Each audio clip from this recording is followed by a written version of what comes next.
दीपक sir AICC channel में आप लोग का स्वागत है। आज जो है क्लास 9 का एक्सरसाइज 13.6 का क्वेश्चन नंबर 6 बता रहे हैं। आप लोग इस वीडियो को ध्यान से देखिएगा और अंत तक देखिएगा। यदि आप लोग को अच्छा लगेगा तो इसे लाइक और कमेंट जरूर कीजिएगा। तो आइए देखते हैं क्वेश्चन नंबर 6 में क्या कह रहा है। ऊंचाई 1 मीटर वाले एक बेलनाकार बर्तन की धारिता 15.4 लीटर है। देखिए धारिता का मतलब आयतन है और आयतन जो है लीटर में दिया हुआ है। इसको बनाने के लिए कितने वर्ग मीटर धातु की शीट की आवश्यकता होगी, है ना। देखिए तो धातु की शीट तो हम लोग निकाल लेते कि धातु जो है कैसा है, बेलन के आकार का है, तो इसका कुल क्षेत्रफल हम लोग निकाल लेते 2 pi r into are plus H से। बट इसमें एच तो दिया हुआ है, हम लोग को r नहीं दिया हुआ है। तो r हमको निकालने के लिए r कहां से निकालेंगे हम लोग, धारिता से। ठीक है, तो सबसे पहले जो धारिता दिया हुआ है आप देख लीजिए, h बराबर आपका दे दिया है 1 मीटर। ठीक है, और बर्तन की धारिता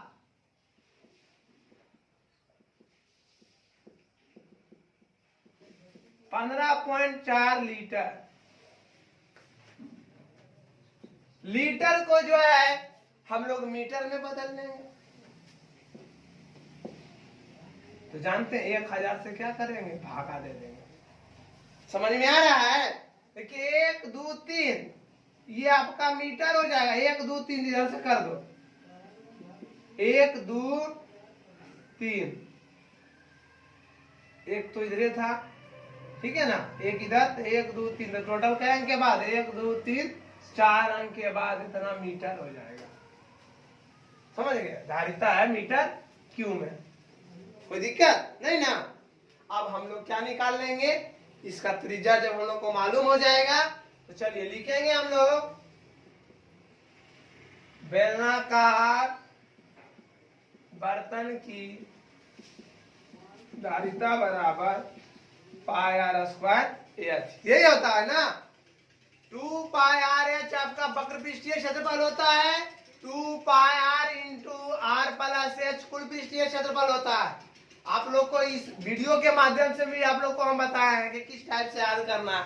आगे में 2 लग गया, समझ जाइए क्षेत्रफल के लिए चर्चा हो रहा है। ठीक है, तो इसके धारिता दिया हुआ 0.0154 मीटर क्यूब। पाई का मान 22/7, आर मालूम नहीं है और एच कितना दिया हुआ है 1 metre. Cross multiplication, cross multiplication कहने का मतलब कोना कोनी क्या गुना। 22 54 से 7 बार में 0.007। ठीक है, 7 7 0.49। कितना अंक के बाद दशमलव होना चाहिए, 3 अंक के बाद, 4 अंक के बाद होगा, 4 अंक के बाद होगा। 1 2 3 4 यही दिक्कत हो रहा है, 4 अंक के बाद। ठीक है, बराबर आर स्क्वायर। आर बराबर हो जाएगा 0.0049, तो आर बराबर हो जाएगा 0.07। कोई दिक्कत, ये आपका क्या निकल गया, त्रिज्या निकल गया। अब कह रहा है कितने वर्ग मीटर धातु की शीट की आवश्यकता होगी, तो लिख देंगे बेलनाकार बर्तन बनाने में कुल शीट यानी 2 pi r into are plus क्या H2 गुना 22/7। आर के जगह पर 0.07 इंटू 0.07 प्लस क्या 1, इसको काट दीजिए 0.01 बार में। 22 दूनी 44 गुना 0.01, इसको कर देगा 1.07। इसको जब गुना करेंगे 44 2 अंक के बाद दशमलव 1.07 है ना। इसको आप लोग फटाक से गुना कीजिए, उसके बाद देखिए आंसर हम लोग के पास प्राप्त हो जाएगा।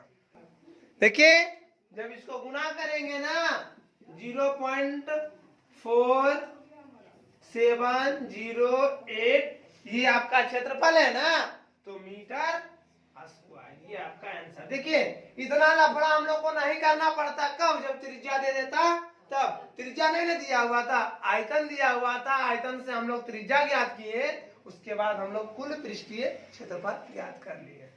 कोई दिक्कत? चलिए नेक्स्ट देखते हैं, क्वेश्चन नंबर 7 क्या कह रहा है। 7 नंबर में है, शीशे की एक पेंसिल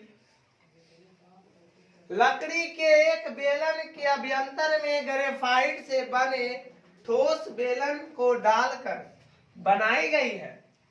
पेंसिल का व्यास 7 mm है ना, और ग्रेफाइट का व्यास 1 mm है। यदि पेंसिल की लकड़ी 14 सेंटीमीटर, यानी पेंसिल की लंबाई जो है कितना है, 14 सेंटीमीटर है, तो लकड़ी का आयतन और ग्रेफाइट का आयतन ज्ञात कीजिए। तो पहले क्या क्या दिया हुआ है आप लोग ध्यान से देखिए। पेंसिल का दिया हुआ है व्यास 7 mm, तो निकालेंगे त्रिज्या 7/2 यानी 3.5 mm।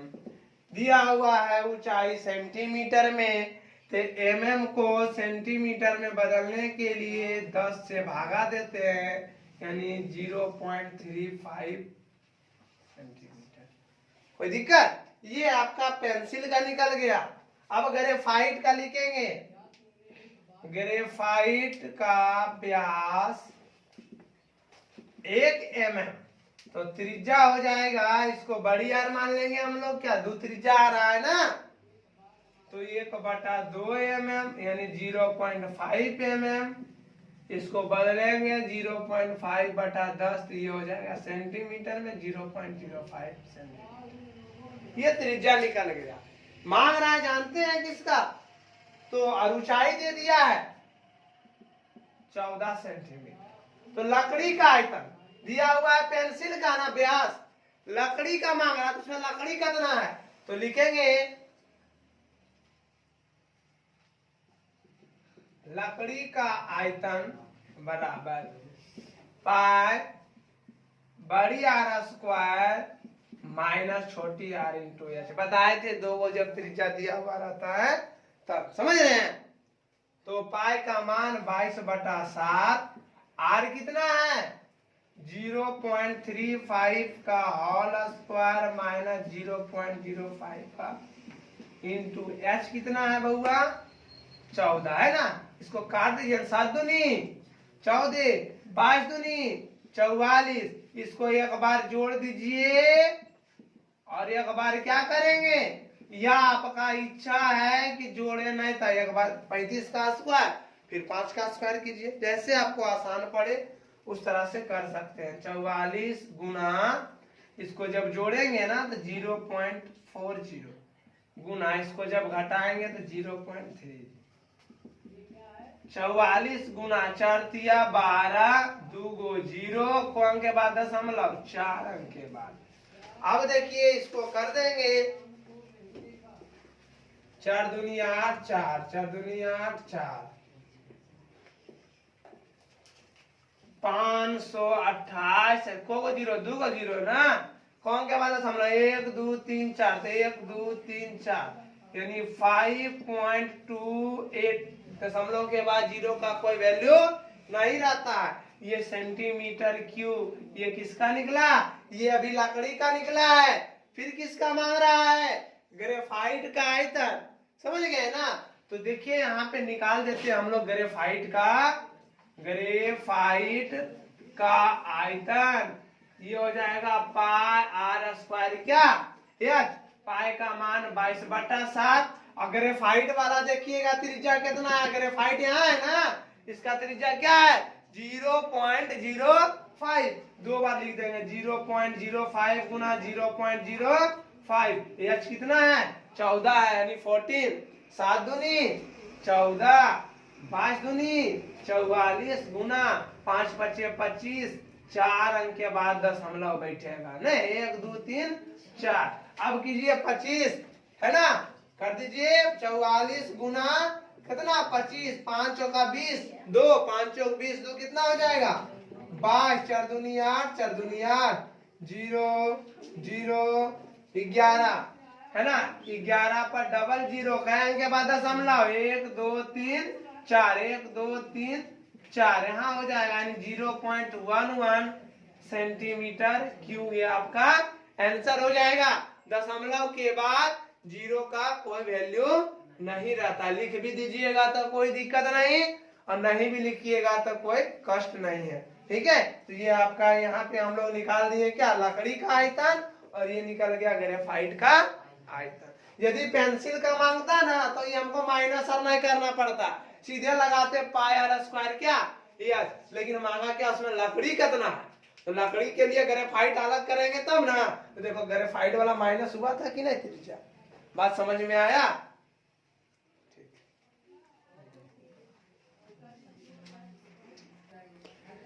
8 नंबर में एक अस्पताल के एक रोगी को प्रतिदिन 7 सेंटीमीटर व्यास वाले एक बेलनाकार कटोरों में सूप दिया जाता है। सूप खाने का मतलब जूस, जिसको हम लोग नहीं कहते हैं रस।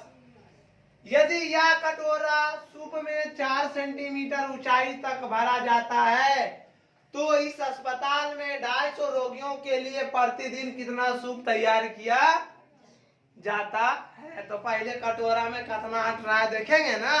एक कटोरा निकल जाएगा, रोगी कितना 250 है ना, 250 से गुना कर देंगे उतना सूप हमको तैयार करना है। समझ गए। तो देखिए बेलनाकार कटोरे का व्यास 7 सेंटीमीटर, तो त्रिज्या 7/2 सेंटीमीटर। ठीक है, हेलो। नेक्स्ट कह रहा है सूप की ऊंचाई, तो यह बराबर दे दिया है 4 सेंटीमीटर। तो हम लोग निकालेंगे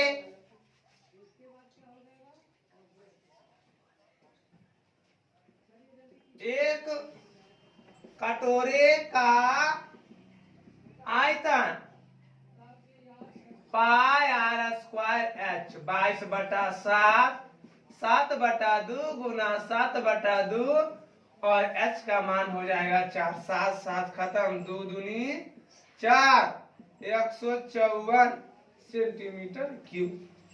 यानी एक कटोरे का आयतन निकाले, यानी एक कटोरा में 154 सेंटीमीटर क्यूब जो है सूप उसमें अटता है। तो वैसा कितना रोगियों के लिए, तो इस तरह 250 रोगियों के लिए 250 गुना 154, देखिए यहाँ पर आराम से गुना कर दीजिए।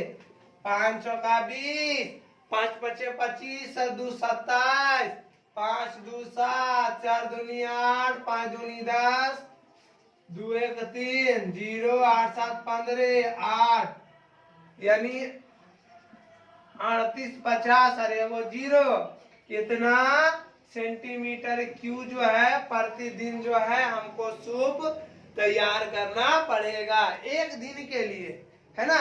तो क्या किए थे आप लोग को बोले पहले एक में कितना हट रहा है और औसा कितना 250 रोगी है, सबको ना एक कटोरा देंगे तो क्या हो गया, इकाई दहाई सैकड़ा हजार 10,000 38,500 सेंटीमीटर क्यूब सूप। यदि लीटर में कहता है ना तो इसको लीटर में बदल देंगे। लीटर में बदलने के लिए क्या करेंगे, भागा दे देंगे कितना से 1000 से। ठीक है, तो 2 0 खत्म, यानी 38.5 लीटर हमको सूप जो है तैयार करना पड़ेगा। यदि आंसर लीटर में रहेगा तो हम लोग लीटर में ले लाएंगे, सेंटीमीटर क्यूब में रहेगा सेंटीमीटर क्यूब में। उम्मीद करते हैं कि आप लोग का आंसर लीटर में होगा, क्योंकि इतना हो गया ना तो जब भी देगा तो ये लीटर में ही देगा। क्योंकि जब हम लोग ज्यादा खरीदते हैं तो 100 ग्राम 50 ग्राम ना किलो में क्विंटल में जाता है, समझ गए ना। तो उसी तरह ढेर सारा हो गया, इसलिए 38.5 लीटर कहने का मतलब 38.5 लीटर सूप हम लोग को है ना तैयार करना पड़ेगा। तो आपका जो है क्लास आज का यहीं तक है। इसे लाइक सब्सक्राइब एंड कमेंट जरूर कीजिएगा। यदि आप लोग सब्सक्राइब नहीं किए होंगे तो सब्सक्राइब जरूर कर लीजिएगा।